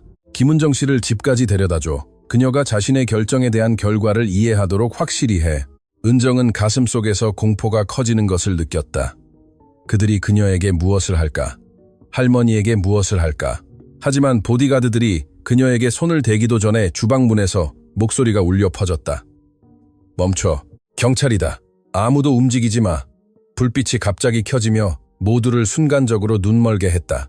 은정은 무슨 일이 일어나고 있는지 이해하려고 애쓰며 눈을 깜빡였다. 여러 경찰관들이 다른 문들로 들어오고 있었고 손에는 총을 들고 명령을 외치고 있었다. 그리고 그들 뒤에는 억눌린 승리의 표정을 짓고 정기자가 서 있었다. 이게 대체 무슨 짓이야? 박준호 회장이 포효했다. 이것은 박 회장님, 당신의 통치 시대의 끝입니다. 정기자는 마이크를 들고 다가왔다. 방금 하신 말씀은 모두 녹음되었습니다. 모든 위협, 모든 고백, 당신 가족이 김미숙 씨에게 한 일에 대한 모든 세부 사항이요. 그것은 불법입니다. 내 동의 없이 녹음할 수 없습니다. 사실 할 수 있습니다. 범죄 활동이 의심될 때 당국은 감시를 승인할 수 있습니다. 그리고 오늘 아침 저희가 받은 특정 문서들 덕분에 저희는 충분한 의심을 가질 수 있었습니다. 박준호 회장은 살인적인 분노로 은정을 향해 몸을 돌렸다. 내가 이 일이 일어날 것을 알았단 말이야? 아니요. 은정은 그만큼이나 놀란 채 고개를 저었다. 아무것도 몰랐어요. 그녀는 사실을 말하고 있습니다. 정 기자가 끼어들었다. 김은정 씨는 작전을 몰랐지만 다른 사람은 알았습니다. 수년 동안 정의를 기다려온 사람이죠. 경찰관들 뒤에서 은정의 심장을 멈추게 하는 한 인물이 나타났다. 김선옥 할머니였다. 그녀의 할머니는 지팡이에 의지한 채 천천히 걸어왔지만 고개를 들고 은정이 한 번도 본 적 없는 강인함으로 눈빛이 빛나고 있었다. 할머니, 어떻게? 오늘 밤 네가 나갈 때 뭔가 잘못되었다는 것을 알았어. 선옥 할머니는 맑고 단호한 목소리로 말했다. 정 기자에게 전화했어. 그녀가 당국에 연락했지. 그리고 우리는 함께 이것을 준비했어. 그녀는 박준호 회장에게 다가가 두려움의 흔적 없이 그의 눈을 똑바로 쳐다보았다. 25년 동안 나는 침묵했어. 25년 동안 내 아버지 때문에 내 딸을 잃은 고통을 짊어졌지. 하지만 오늘 밤 네가 한 모든 말을 들었고 이제 세상도 들을 것이다. 박준호 회장은 평생 처음으로 할 말을 잃었다. 경찰관들이 그에게 수갑을 채우기 시작했고 그는 변호사와 소송에 대해 소리쳤다. 박지훈은 도망치려 했지만 문에 닿기도 전에 체포되었다. 은정은 할머니에게 달려가 힘껏 안았다. 할머니, 어머니에 대한 모든 것, 박효찬 회장에 대한 모든 것이 사실이에요? 선옥 할머니는 은정을 안았고 주름진 뺨에 눈물이 흘렀다. 사실이다, 내 아가. 모든 것이 사실이야. 그리고 이제 네가 모든 이야기를 알아야 할 때가 왔단다.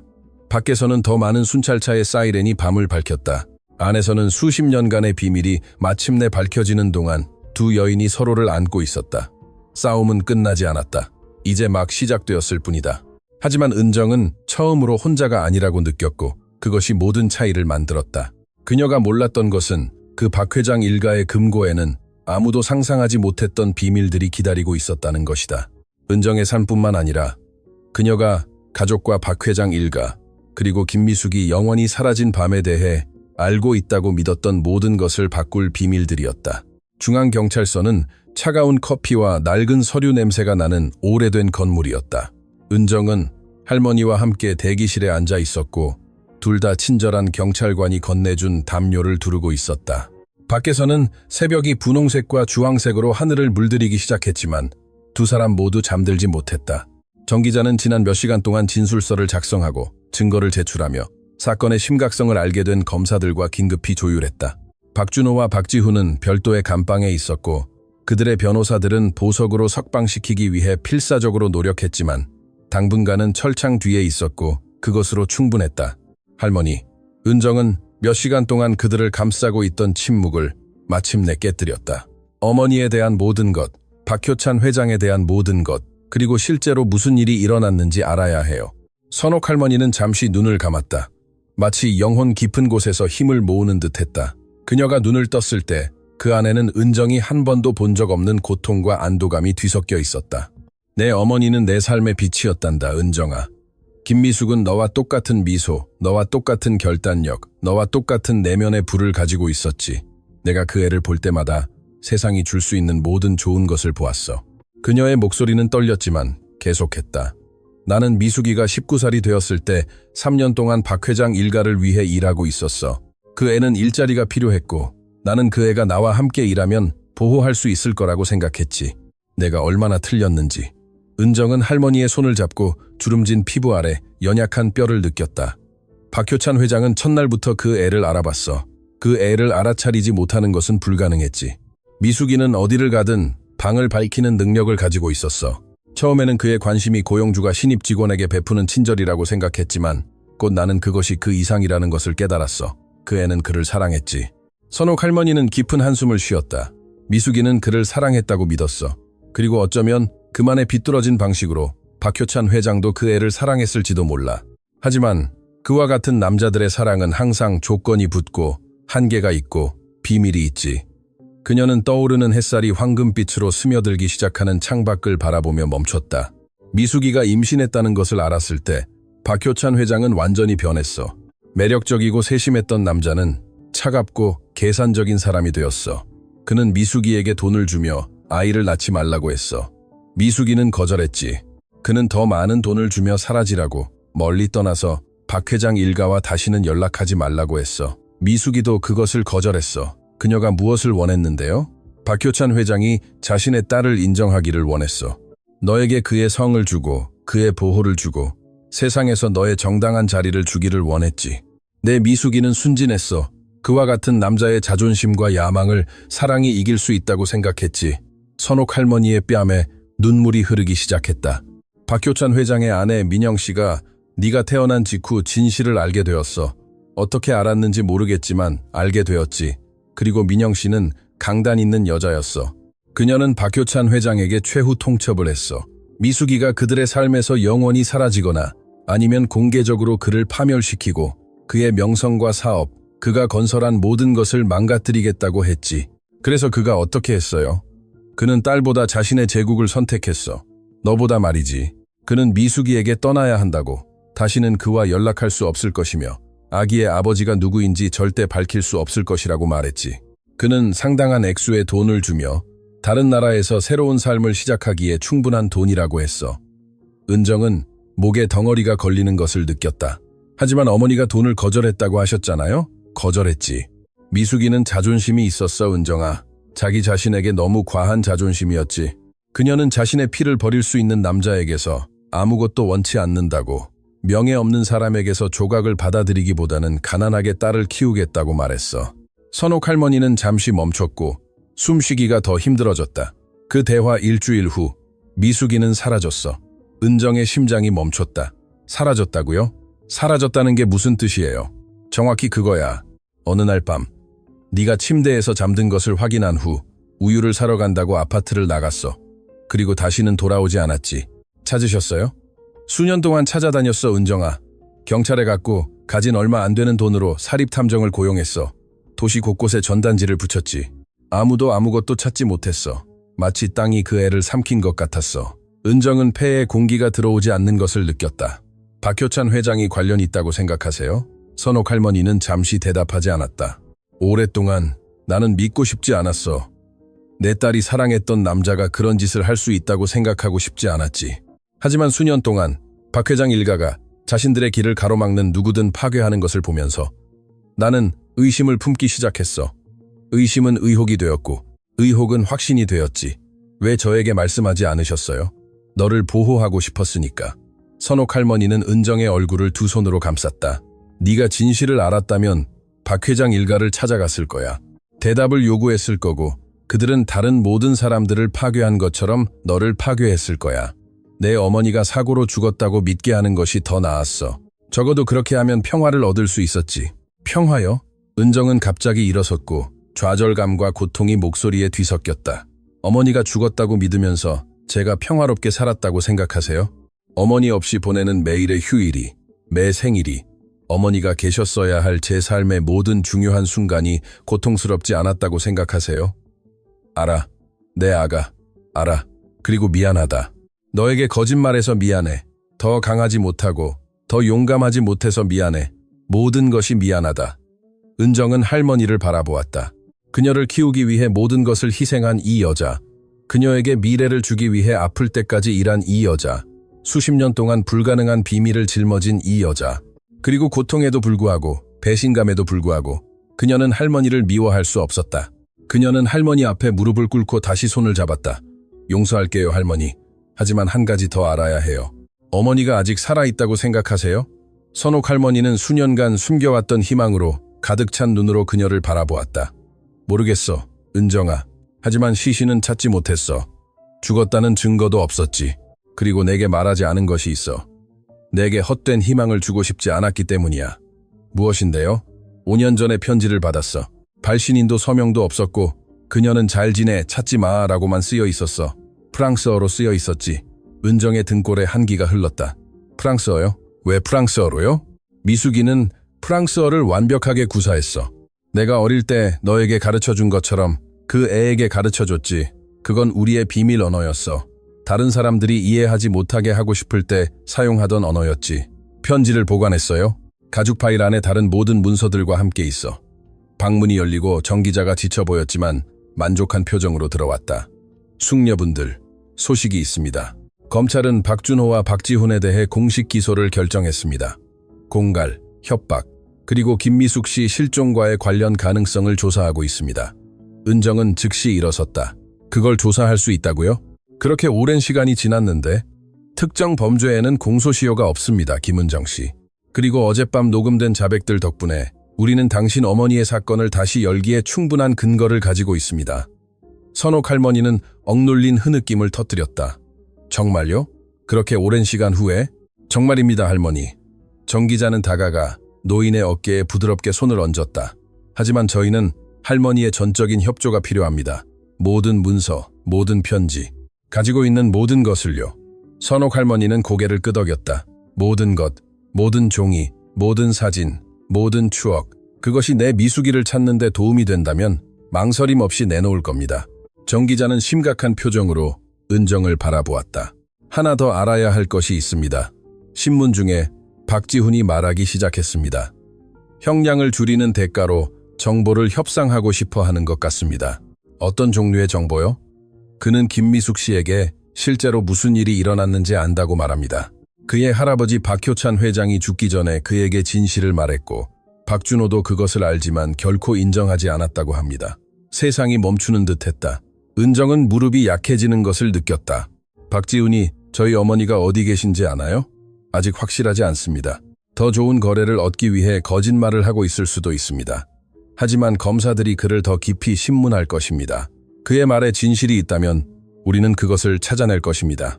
다음 몇 시간은 은정이 거의 이해할 수 없는 진술, 서명, 법적 절차의 소용돌이였다.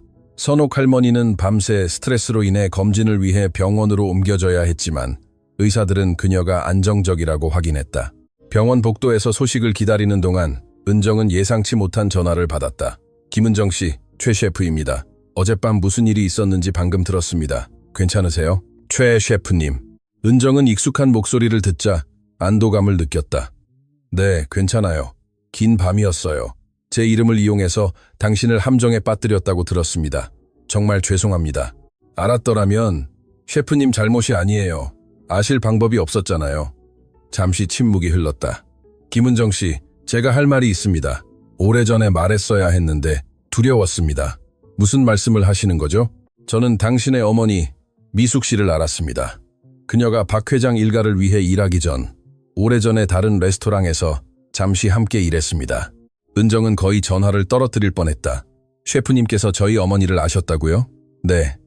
그녀는 비범한 여성이었습니다. 친절하고 똑똑하고 생기가 넘쳤죠.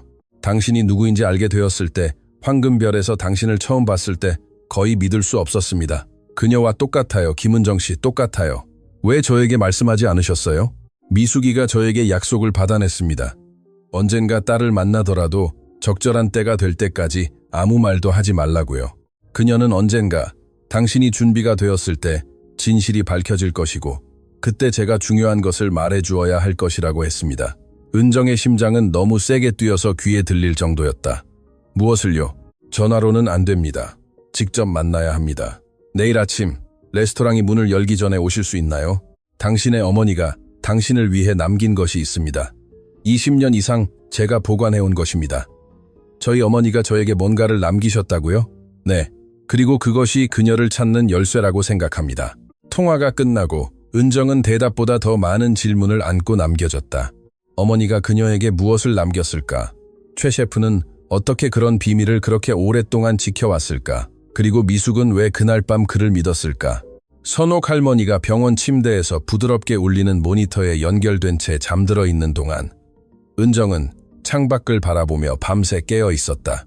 도시는 수천 개의 불빛으로 빛나고 있었고 각 불빛은 하나의 삶, 하나의 이야기, 하나의 비밀을 나타냈다. 세상 어딘가에 아마도 그녀의 어머니는 아직 살아있을지도 몰랐다. 아마도 이 모든 세월 동안 숨어 지내며 돌아올 적절한 때를 기다리고 있었을지도 모른다. 아니면 그 편지는 잔인한 농담, 고통을 주기 위해 고안된 거짓 희망이었을지도 모른다. 상관없었다. 은정은 진실을 찾아낼 것이다. 어떤 대가를 치르더라도. 그녀의 전화가 정 기자의 메시지로 진동했다. 박지훈이 말했어. 미숙 씨가 죽지 않았다고. 박효찬 회장이 그녀를 새로운 신분으로 유럽으로 보냈다고 해. 박준호 회장만이 열 수 있는 금고의 증거가 있다고 말이야. 내일 영장을 받으려 할 거야. 아직 끝나지 않았어, 은정아. 이제 막 시작될 뿐이야. 은정은 메시지를 3번 읽었고 단어들이 그녀의 마음에 스며들게 했다. 어머니는 살아있었다. 아니면 적어도 박효찬 회장이 그녀를 멀리 보냈을 때는 살아있었다. 유럽, 새로운 신분, 증거가 담긴 금고. 그리고 최 셰프는 어머니가 그녀에게 남긴 것을 가지고 있었다. 20년 이상을 기다려온 무언가. 퍼즐 조각들이 맞춰지기 시작했지만 전체 그림은 여전히 흐릿하고 불완전하며 그림자와 미스터리로 가득했다. 은정은 잠든 할머니를 바라보았다. 그녀를 위해 모든 것을 희생하고 그녀를 보호하기 위해 불가능한 비밀을 짊어졌던 이 여자. 제가 찾을 거예요, 할머니. 그녀는 어둠 속에서 속삭였다. 엄마를 찾을 거예요. 약속해요. 밖에서는 밤이 계속되었고 별빛 아래에서 펼쳐지는 인간의 드라마에는 무관심했다. 그러나 은정 안에서 무언가가 영원히 변했다. 그녀는 더 이상 생존을 위해 싸우는 웨이트리스가 아니었다. 그녀는 어머니를 찾는 딸이었고 할머니의 희생을 기리는 손녀였으며 자신의 진실을 주장하는 여자였다. 그리고 아무도 그녀를 막을 수 없을 것이다. 아직 발견되지 않은 과거의 유령들조차도. 왜냐하면 박 회장 일가의 금고에는 아무도 상상하지 못했던 비밀들이 기다리고 있었으니까.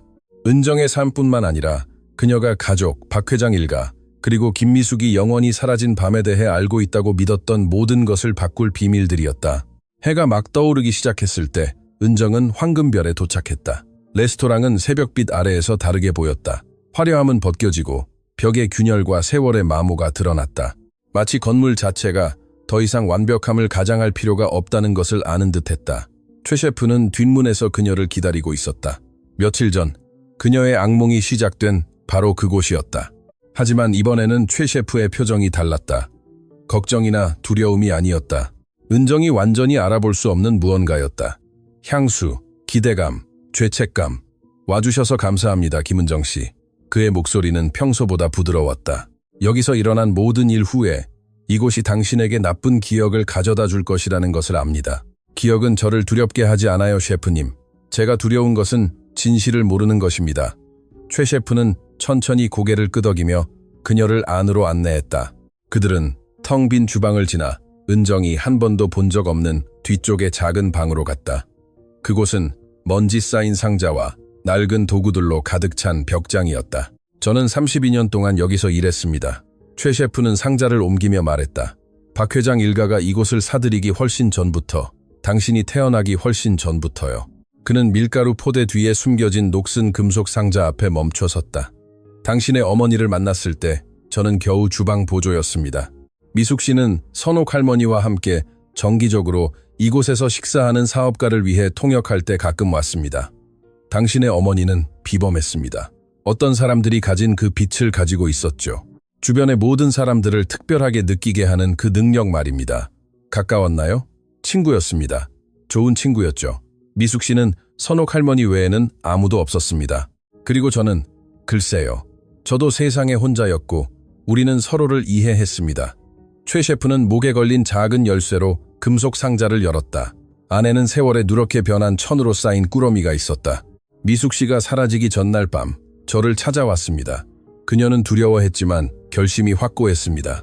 그녀는 떠나야 한다고, 왜 그런지 설명할 수는 없지만 저에게 부탁할 것이 있다고 말했습니다. 최 셰프의 손은 꾸러미를 풀면서 떨었다.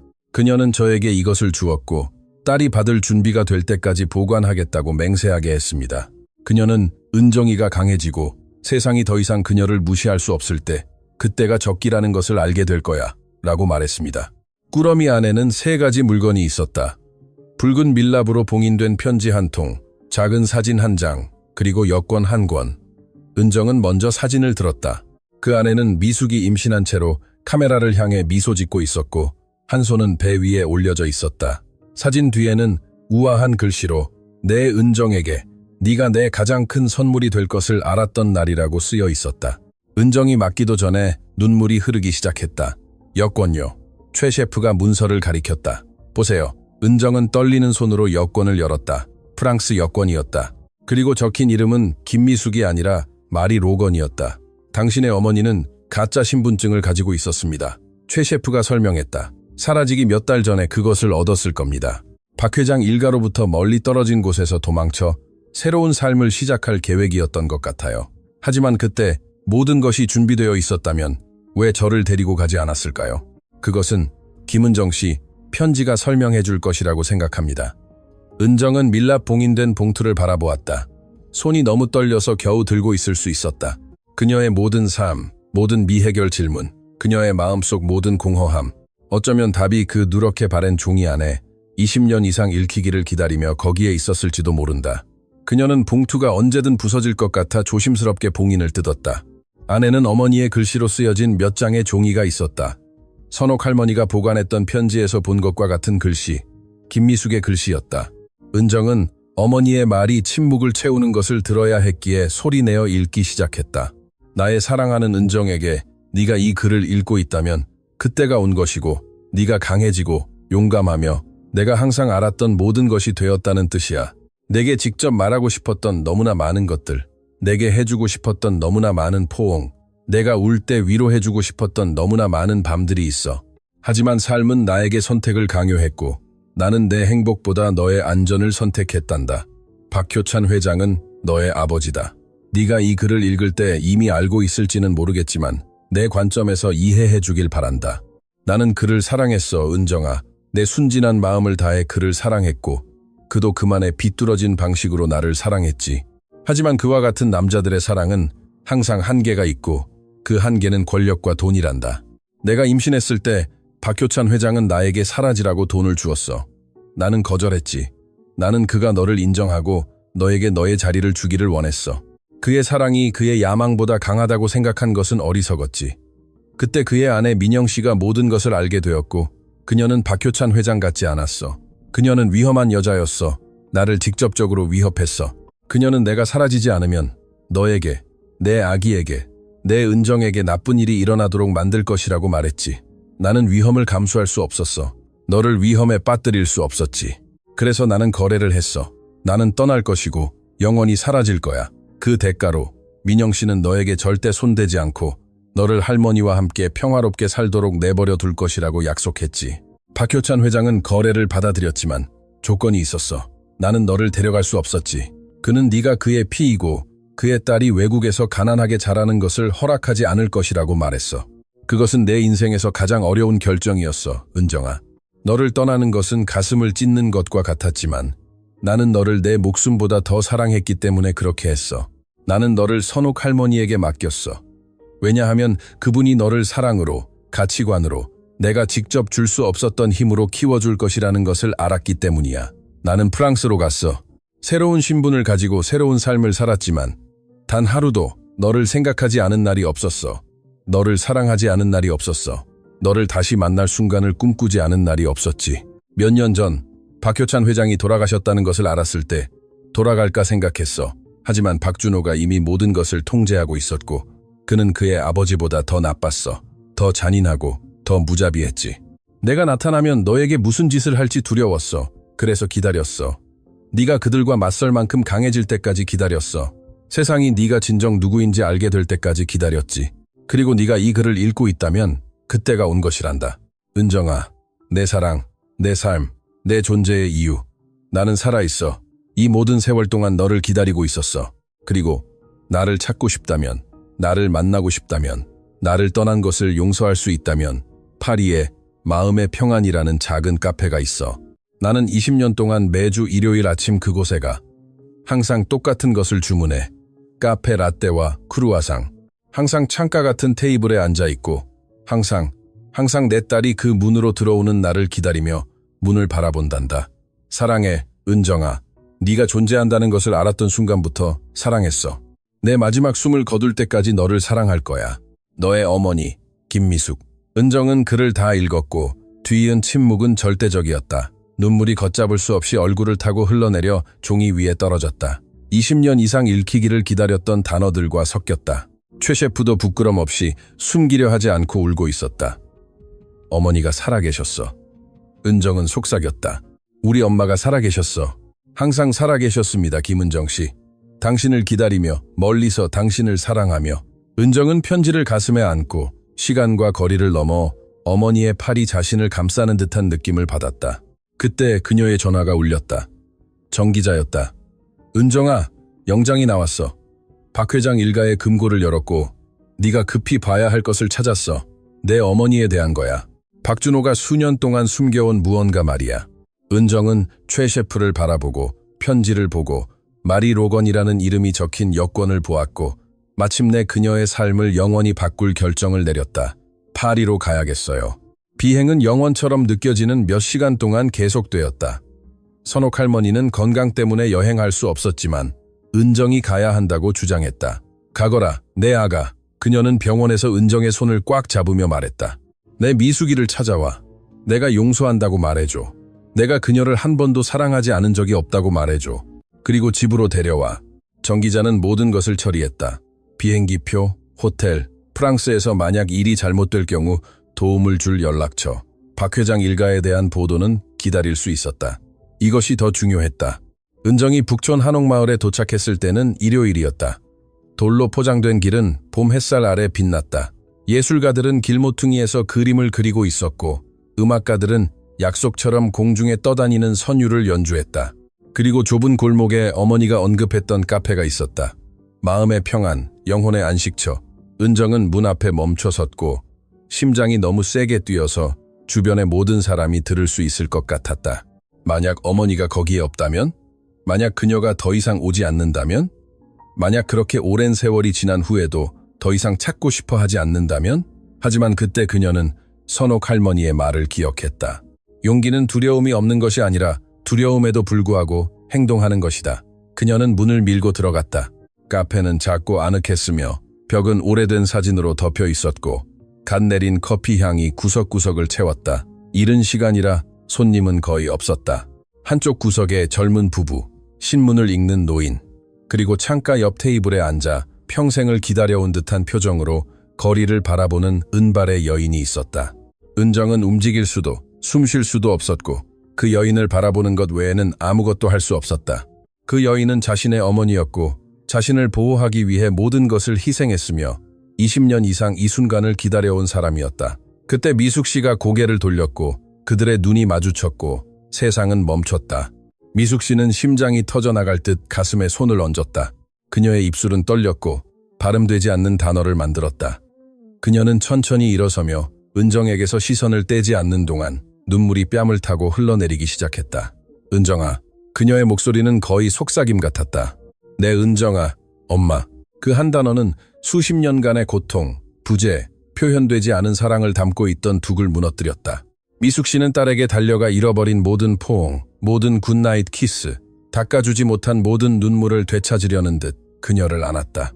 내 아가 미숙 씨는 흐느꼈다. 내 예쁜 아가 마침내 와주었구나. 은정 역시 울었고 어머니가 다시 사라질까 두려운 듯 어머니에게 매달렸다. 엄마를 찾았어요. 엄마를 찾았어요. 그들은 몇 분 동안, 몇 시간처럼 느껴지는 시간 동안 서로를 안고 있었다. 카페의 다른 손님들은 감동하며 그들이 목격하는 것을 완전히 이해하지 못했지만 그 순간의 웅장함을 느끼고 있었다. 마침내 헤어졌을 때 미숙 씨는 은정의 얼굴을 두 손으로 감싸고 모든 선, 모든 표정을 기억하려는 듯 세부 사항을 연구했다. 아름답구나. 그녀는 속삭였다. 내가 상상했던 것보다 더 아름다워. 그리고 그 눈. 너는 내 눈을 가졌고 할머니는 내 미소를 가졌다고 했지. 선옥 할머니는 어때? 기다리고 계세요. 아프시지만 싸우고 계세요. 엄마를 보고 싶어 하세요. 엄마가 집으로 돌아오기를 원해요. 미숙 씨는 눈을 감았고 새로운 눈물이 흘러내렸다. 날 용서해 주실까? 버렸는데도 이미 오래전에 용서하셨어요. 그저 엄마를 다시 한번 안고 싶어 하세요. 그들은 창가 테이블에 함께 앉았다. 미숙 씨가 20년 동안 기다렸던 바로 그 테이블이었다. 그리고 그들은 몇 시간 동안 이야기하며 이야기를 나누고 공허함을 채우고 그들을 갈라놓았던 시간의 심연 위에 다리를 놓았다. 미숙 씨는 파리에서의 삶에 대해 이야기했다. 선옥 할머니가 그녀에게 가르쳐준 언어를 사용하여 통역사로 일했고 작지만 존엄한 삶을 건설했으며 매주 일요일 이 카페에 와서 딸이 문으로 들어오기를 바랐던 희망에 대해 이야기했다. 은정은 자신의 삶에 대해 이야기했다. 선옥 할머니가 꺾이지 않는 사랑으로 자신을 키웠던 것, 할머니의 말을 들으며 7개 언어를 배운 것, 웨이트리스로 일하고 모욕을 당하고 마침내 자신의 목소리를 찾았던 것에 대해 이야기했다. 독일어로 대답했어? 은정의 이야기를 들으며 미숙 씨는 눈물 섞인 웃음을 터뜨렸다. 물론 그랬겠지. 너는 내 딸이고 선옥 할머니의 손녀니까. 내가 아는 가장 강한 두 여자지. 해가 지기 시작하고 파리 하늘을 황금빛과 분홍빛으로 물들이자 미숙 씨는 은정의 손을 잡았다. 이제 어떻게 하지? 이제 나와 함께 집으로 가야죠. 할머니가 엄마를 필요로 하세요. 저는 엄마를 필요로 해요. 더 이상 숨을 사람은 없어요, 엄마. 박 회장 일가는 끝났어요. 박준호와 박지우는 그들이 한 모든 일에 대해 정의의 심판을 받을 것이고 엄마는 삶을 되찾을 자격이 있어요. 미숙 씨는 오랫동안 자신의 피난처였던 도시의 거리를 창밖으로 바라보았다. 나는 20년 이상 도망치며 살았어, 은정아. 숨어 지냈고 절반만 살았어. 내 마음의 다른 절반이 너와 함께 있었으니까 정말 돌아갈 수 있을까? 정말 다시 시작할 수 있을까? 다시 시작하는 게 아니에요, 엄마. 계속하는 거예요. 우리가 부당하게 헤어졌던 곳에서부터 계속하는 거예요. 가족으로 계속하는 거예요. 몇 주 후 도시 공항에서 선옥 할머니는 휠체어에 앉아 정 기자, 최 셰프, 그리고 동행을 주장했던 의료팀에 둘러싸여 기다리고 있었다. 국제선 도착 문이 열리고 은발의 여인의 팔을 잡고 은정이 나타나자 선옥 할머니에게서 터져나온 비명은 순전히 본능적인 것이었다. 잃어버린 딸을 찾은 어머니의 소리였다. 미숙 씨는 그녀에게 달려가 휠체어 앞에 무릎을 꿇고 어머니의 손을 잡았다. 엄마, 용서해 주세요. 저를 떠나서 죄송해요. 모든 것이 죄송해요. 선옥 할머니는 남아있는 얼마 안 되는 힘으로 그녀를 안았지만 수십 년 동안 간직했던 모든 사랑을 담아서였다. 용서할 것은 아무것도 없어. 내 아가, 네가 여기 있구나. 살아있구나. 그것만이 중요해. 은정은 눈물을 흘리며 그 광경을 지켜보았다. 김씨 가문의 세대가 마침내 다시 만났다. 불가능한 상실, 끔찍한 불의, 잔인한 이별을 이겨낸 새 여인이었지만 결코 서로를 사랑하는 것을 멈추지 않았다. 정 기자는 몇 주 후 그녀의 보고서를 발표했다. 박 회장 일가의 이야기와 그들의 몰락은 몇 달 동안 전국적인 뉴스가 되었다. 박준호와 박지훈은 여러 혐의로 유죄 판결을 받았고 자유뿐만 아니라 거짓과 잔인함 위에 세운 제국 전체를 잃었다. 성민병원은 정 기자가 모으는 데 도움을 준 윤리적인 투자자 연합 덕분에 구원받았다. 선옥 할머니는 이제 딸과 손녀에 둘러싸여 걱정 없이 치료를 계속할 수 있었다. 은정은 국제통역기관, 명문대학, 그리고 그녀의 언어 재능을 활용하고 싶어하는 인도주의 단체로부터 일자리 제안을 받았지만 다른 것을 선택했다. 그녀는 선옥 할머니가 자신에게 가르쳐준 방식과 똑같이 인내심으로, 사랑으로, 지식이 불의에 대항하는 가장 강력한 무기라는 확신으로 젊은이들을 위한 무료 어학원을 설립했다. 그녀는 그곳을 김미숙, 김선옥 어학원이라고 불렀다. 어느 봄날 오후, 은정은 새집 정원에 앉아 나무 그늘 아래에서 어머니와 할머니가 대화하는 것을 지켜보고 있었다. 선옥 할머니는 미숙 씨의 말에 웃고 있었는데 은정은 다시는 들을 수 없을 것이라고 생각했던 소리였다. 미숙 씨는 그녀의 시선을 알아차리고 미소 지으며 그녀에게 손을 내밀었다. 이리 와, 내 아가, 우리와 함께 앉으렴. 은정은 세상에서 가장 사랑하는 두 여자 사이에 잔디밭에 앉았다. 이 모든 것에서 뭘 배웠는지 아세요? 그녀는 부드럽게 말했다. 무엇을? 내 사랑? 선옥 할머니가 물었다. 가장 중요한 언어는 독일어도 아니고 프랑스어도 아니고 제가 구사하는 7개 언어 중 어떤 것도 아니라는 거예요. 가장 중요한 언어는 사랑이고 그것은 여러분에게서 배웠어요. 미숙 씨와 선옥 할머니는 서로를 바라보았고 그들의 눈은 행복의 눈물로 빛났다. 그리고 너는 완벽하게 구사하는구나, 내 아가. 미숙 씨는 은정의 이마에 키스했다. 완벽하게 구사해. 해가 도시 위로 지기 시작했고 하늘을 은정이 어머니를 찾았던 날, 북촌 한옥마을에서 보았던 것과 똑같은 황금빛과 분홍빛으로 물들였다. 하지만 이제 그 색깔들은 다른 의미를 가졌다. 더 이상 하루의 끝이 아니었다. 새로운 삶의 시작이었다. 세상이 갈라놓으려 했던 새 여인이 마침내 함께하는 삶, 진실이 거짓을 이긴 삶, 사랑이 권력을 이긴 삶, 그리고 은정은 그것을 절대적으로 확신했다. 그것은 그녀가 상상할 수 있는 최고의 결말이었다. 왜냐하면 그것은 진정 결말이 아니라 항상 그래야 했던 모든 것의 시작이었기 때문이다.